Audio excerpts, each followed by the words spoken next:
علامہ اقبال کو نہیں پتا تھا کہ اگر پاکستان بنے گا تو آج جس طرح ہمارے 20 کروڑ مسلمان ہندوستان میں رہ جائیں گے تو وہ تو سارے پاکستان میں نہیں آ سکتے تھے. تو علامہ اقبال کا کیا وجہ تھی پاکستان بنا خواب دیکھنے کی؟ ان کی وجہ یہ تھی کہ ہم نے ایک دنیا کو مثال دینی تھی کہ اصل میں ایک ماڈل بنانا تھا کہ اصل میں ایک اسلامی ریاست کیا ہوتی ہے. اور وہ بیس کس کے اوپر کر رہے تھے پاکستان کی اسلامی فلاحی ریاست جو ہماری آبجیکٹو ریزولوشن میں ہے؟ نبی صلی اللہ علیہ وسلم کی مدینہ کی ریاست جو ان کی سنت تھی، جو دنیا کی تاریخ کی پہلی فلاحی ریاست بنی تھی، جس میں بہت بڑے بڑے ماڈرن جو آج کے پرنسپلز، وہ پرنسپلز طے کیے گئے تھے.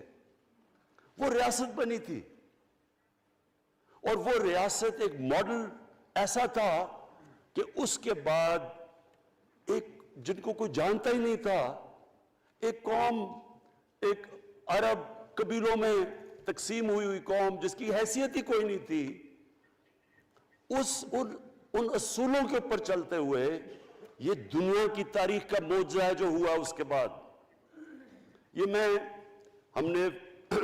نے شفقت محمود کو کہا بھی ہے کہ ہمارے بچوں کو ہر سکول، چاہے وہ انگلش میڈیم، چاہے اردو میڈیم، چاہے دینی مدرسے، سب کو 8، 7، 8 اور 9 کلاسز میں باقاعدہ سبجیکٹ پڑھائیں کہ نبی صلی اللہ علیہ وسلم کی جو زندگی تھی اور جو مدینہ میں کیا وہ کیا تھی.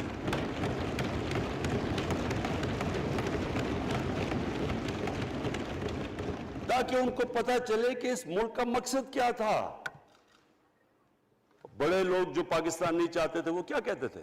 وہ کہتے تھے کہ پاکستان تو بن گیا تو آپ نے جو مسلمان ہندوستان میں رہ گئے ان کو آپ نے سیکنڈ کلاس سٹیزن بنا کے چھوڑ دیا. آج بیچارے مسلمانوں سے کیا ہو رہا ہے وہاں؟ تو وہ لوگ کہتے ہیں کہ اگر پاکستان نہ بنتا تو مسلمانوں کی زیادہ طاقت ہونی تھی. ایک ہندوستان میں اس طرح مسلمانوں کا برا حال نہیں ہونا تھا جو آج ہے. یہ ایک آرگیومنٹ دی جاتی ہے. اور اگر ہم پاکستان کو جس مقصد کے لیے بنا تھا اگر ہم ادھر نہیں لے کے جائیں گے تو وہ ٹھیک کہہ رہے ہیں. یہ تو نہیں تھا کہ وہاں ٹاٹا برلا تھے جو اربوں پتی اور یہاں یہ شریف اور زرداری اربوں پتی بن جائیں. اس لیے تو نہیں پاکستان بنا تھا. یہ ایک بڑی ہمیں ری الائن کرنا چاہیے اپنے نظریے کی طرف. ہمیں اپنا رخ چینج کرنا چاہیے واپس کہ یہ بڑا عظیم خواب تھا پاکستان کا. اور وہ جو تاریخ تھی، وہ جو اصول انہوں نے سیٹ اپ کیے، جن لوگوں کی حیثیت ہی نہیں تھی، یہ تاریخ کا حصہ ہے کہ اس کے بعد انہوں نے دیکھتے دیکھتے 15، 20، 30 سالوں کے اندر دنیا کی امامت کی. صرف امامت ہی نہیں کہ وہ تو منگولیوں نے بھی دنیا بڑی جلدی سے فتح کر لی تھی. چنگیز خان نے بھی بڑی جلدی اس کی فوجوں نے فتح کر لی تھی. 100 سال کے بعد وہ ختم ہو گئے تھے. انہوں نے ایک دنیا کی عظیم سیویلائزیشن، جو ٹاپ سائنٹسٹ تھے، سارے دنیا کے ٹاپ سائنسدان، ایک عظیم کلچر.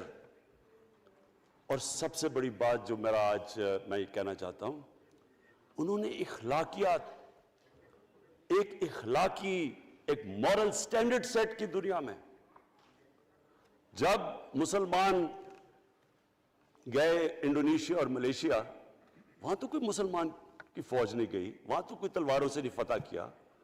مسلمان تاجروں کا وہاں کردار دیکھ کے لوگ حیران ہو گئے کہ یہ کون لوگ آئے ہیں جو بالکل ان کی morality ایسی، نہ وہ کوئی دغا بازی کرتے تھے، نہ وہ کوئی دھوکہ دیتے تھے، اپنی زبان پہ کھڑے ہو جاتے تھے.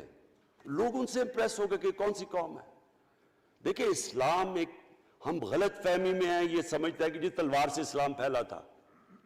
اسلام پھیلا تھا کہ وہ ایک انسان کے کیریکٹر کو ریفارم کرنے آیا تھا. ہم جب اللہ سے مانگتے ہیں، ہم نماز میں ایک ہی چیز مانگتے ہیں کہ اللہ ان کے راستے پہ لگا جن کو تو نے نعمتیں بخشی، ان کے نہیں جو غلط تباہی کے راستے پہ چلے گئے. صرف نماز میں ہم یہ چیز مانگتے ہیں, ہر روز ہم پڑھ کے یہ مانگتے ہیں. یہ دو راستے ہیں.